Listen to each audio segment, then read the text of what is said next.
Değerli şair Hacıgül qardaş Zülfüqarlı yazır ki, duyğumu nə gizlədim, həsrətindən sızladım, səndən cavab gözlədim, danışmadın, dinmədin. Bir üzümə bax dedim, şimşək olub çax dedim, bircə kəlmə yox dedim, inadından dönmədin. Nə qədər tutdum dilə, lal kimi sustum elə, alışıb döndüm külə, göydən yerə enmədin.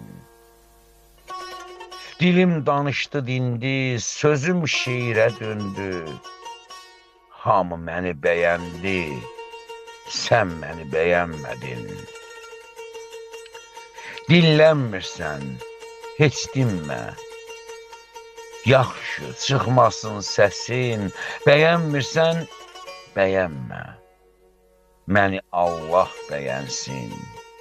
Bəyənmirsən, bəyənmə, məni Allah bəyənsin.